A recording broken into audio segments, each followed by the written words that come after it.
स्वागत है आपका। आपके साथ मैं हूं शिल्पा रावत और शुरुआत एक बड़ी खबर के साथ। छांगुर बाबा पर विस्फोटक खुलासा हुआ है। संपत्ति के कागज जी मीडिया के पास। लोनावला में भी छांगुर बाबा की संपत्ति मिली है। महाराष्ट्र में करोड़ों की प्रॉपर्टी का खुलासा हुआ। इसके अलावा धर्मांतरण से ये पूरी प्रॉपर्टी खड़ी की गई है। करोड़ों की प्रॉपर्टी बना ली है। छांगुर बाबा ने 100 करोड़ से ज्यादा की रकम जुटाने का आरोप भी लगा है।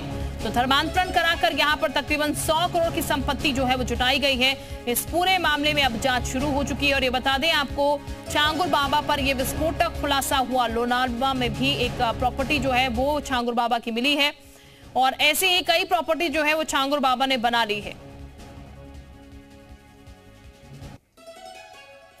तो लखनऊ में छांगुर बाबा से जुड़ी ये बड़ी खबर आपको बता दें। ईडी पूरे मामले की अब जांच करेगी। इस पूरे मामले में धर्मांतरण का धंधा चलाता था छांगुर बाबा। कई हिंदू लड़कियों को निशाना बनाया गया था। एटीएस की जांच के दौरान पुख्ता सबूत पाए गए थे। अवैध धर्मांतरण से जुटाए गए 100 करोड़ रुपए, 100 करोड़ से ज्यादा रुपए जुटाने के सबूत मिले हैं। रकम का इस्तेमाल टेरर फंडिंग में भी हुआ। जांच कर रही रिपोर्ट ईडी को सौंपेगी एटीएस। तो ये बड़ी खबर आपको बता रहा है छांगुर बाबा पर। अब ये जानकारी सामने निकल के आई है कि 100 करोड़ की संपत्ति उसने अपनी जुटाई है। बाकायदा उसकी लोनावला में भी एक प्रॉपर्टी जो है वो मिली है। और विशाल इस वक्त हमारे साथ ज्यादा जानकारी के साथ जुड़ चुके हैं। विशाल का हम सीधे रुक रहते हैं। विशाल, छांगुर बाबा को लेकर यह बड़ा खुलासा, 100 करोड़ की संपत्ति उसने जुटा ली है धर्मांतरण कर।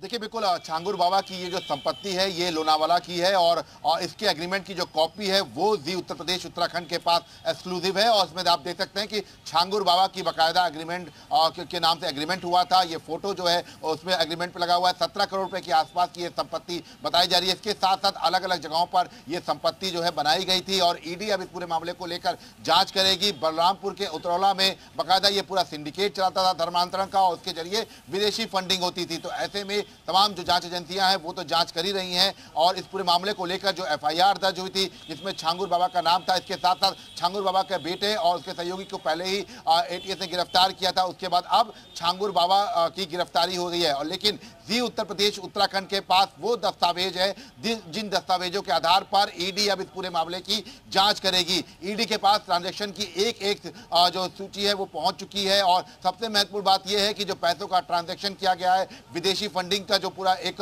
मामला सामने आया है, उसमें किस तरह से जो है संपत्ति बनाई है और कहां पर ये संपत्ति बनाई है, इसके दस्तावेज जी उत्तर प्रदेश उत्तराखंड के पास एक्सक्लूसिव मौजूद हैं। और इन दस्तावेजों में साफ तौर पर दिखाई पड़ रहा है कि कैसे छांगुर बाबा ने तमाम जो संपत्तियां हैं उनको रजिस्टर्ड कराया। न केवल बलरामपुर बल्कि आसपास के जो इलाके हैं वहां पर भी इसके साथ अलग अलग राज्यों में ये पूरा जो सिंडिकेट है ये फैलाया गया। बाकायदा जो लड़कियां थी उनका धर्म परिवर्तन कराया गया, उनके साथ बलात्कार किया गया। इसके साथ साथ उनसे जो है आतंकी गतिविधियों को कराने को लेकर भी जो है पूरी टारगेट दिया जा रहा था। इस तरह की बात भी अब सामने आ रही है। तो ऐसे में छांगुर बाबा से जुड़ी हुई तमाम जानकारियां अब धीरे धीरे सामने आ रही हैं। और ये जो लोनावाला एग्रीमेंट की कॉपी है जो जी उत्तर प्रदेश उत्तराखंड के पास है, ये आप देख सकते हैं कि 2023 में इसमें एग्रीमेंट कराया गया। और सबसे बड़ी बात यह है कि इसमें जो एग्रीमेंट कराया गया उसमें छांगुर बाबा पार्टी बना हुआ है। पहली पार्टी छांगुर बाबा है। तो ये अपने आप में फिलहाल एक एक करके अब बड़े खुलासे हो रहे हैं और अब इस पूरे मामले को लेकर ईडी भी अब जो है इस पूरे मामले में आ चुकी है और जल्दी ईडी अब इस पूरे मामले की जांच करेगी और इन्हीं दस्तावेजों के आधार पर ईडी जांच करेगी। एक एक ट्रांजैक्शन जो है वो उसकी डिटेल आ चुकी है, अलग अलग अकाउंट से पैसे इसके पास आए। इसके साथ साथ नीतू नसीन जो उसके साथ रहती है। बिल्कुल, यानी कि विशाल ये सीधे तौर पर कहा जा सकता है छांगुर बाबा भी सिर्फ एक मोहरा है। ये जाल काफी बड़ा है और कई और चेहरे जो है कह सकते हैं बेनकाब हो सकते हैं। अब जब इस पूरे मामले में जांच हो रही है, ईडी इन्वॉल्व हो रही है, एटीएस इन्वॉल्व हो रही है।